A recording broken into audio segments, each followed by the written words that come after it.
Ma'am Ele, unsay imong ikasulti aning magmotor sa dalan nga baling alingasaha? Murag adunay galagubong nga lata. Lami na silang pangbutangan og wires tunga karsada haron mga sangit na sila. Mga panulay. Galong kaysa katanan ang mga muffler, no? Ano guna? Kinahanglan gyud ang atong muffler mura og kaning ni orang barge nga milarga. Kinahanglan jud tang magkanaas anang kalsada.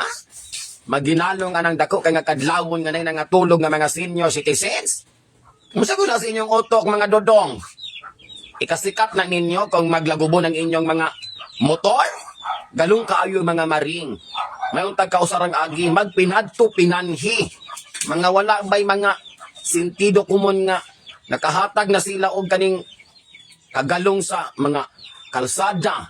Nya na ilang mga muffler, murag pambot nga pang racing.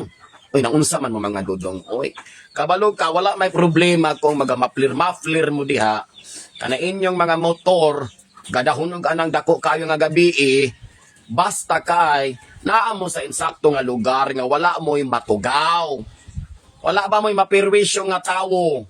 Adto lang mo didto, pagpakusog mo, panumbaling mo didto, dasmag mo, bahalag mga mo, adto ra mo didto, kay inyo man ang hilig, inyo man ang ganahan, inyo man ang gusto, pero ayaw po nang makapirwisyo ng mga tao, labi na sa mga senior citizens.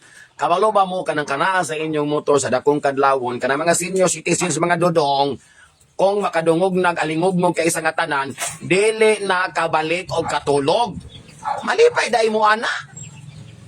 Magsadya dai mo ana nga samtang kamo diya galangas sa kadalanan, naapoy mga tawong nangatugaw, unya di na kabalik og katulog kay nga samok na anang inyo mga motor nga pirting galunga. Ikalipay dai na ninyo. O magpasikat anang kalsada. Murag nakatag-iya. Bali ra bagong mga kusuga. Ang uban wala pa'y mga suga. Rabag mga hitsura, mga gagmay, kag mga batiis, panulaya. Dahil ubo-ubo ang ilang mga motor. Kunya naa sa highway. Kung nangita mo kamatayon dodong, kana po lamang kamura nga di mo makadisgrasya sa uban. Oh, tuyoon gud ninyo padalagan no kanang daghan kang tawo, makit-an gyud mo, masawayan gyud mo nga inyong mga motor, galong kaayo, magpasikat gyud mo anang tiliwalag kalsada. Musa man nga klase nga batasan mga dudong, ayo ako nag-analyze. Mao nang miska kung saon natog pahinay, miska kung saon natog ampo nga mahilayo ta sa disgrasya, naagoy mga tawo nga sila goy maghatod. Og disgrasya sa atong duol kay magpahadyong, magpakusog. Kita in tawon nga wa ta na magpakusog, mamidpid ng tas kanal. Mga panulay, makaingon tag unsa nang gadahunog sa atong likod, mga motor man di ay. Nga may unta tog naay mga lisensya, wa bay mga lisensya. Dayong kadisgrasya, mga mo, mga bali, mga 50-50, dayong pangayog Gcash dili sa social media. Baton puno batasan, paghinay mo anang karsada, kadila kami gabiyahe. Lagot kay sa nga tanan. Ay mga hambugiro kaayo ning uban, dili tanan pero nadyoy mga hambugiro kalagnitan.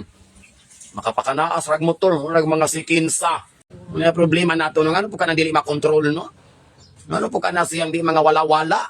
Kung mga dakpan ni mga panulayan ni. Ang gadalala magkasamok ni atong komunidad. Lagot ko. Laitan ako ng mga fallopian tube. O para mahappy ka, nasa comment section ang konsumisyon.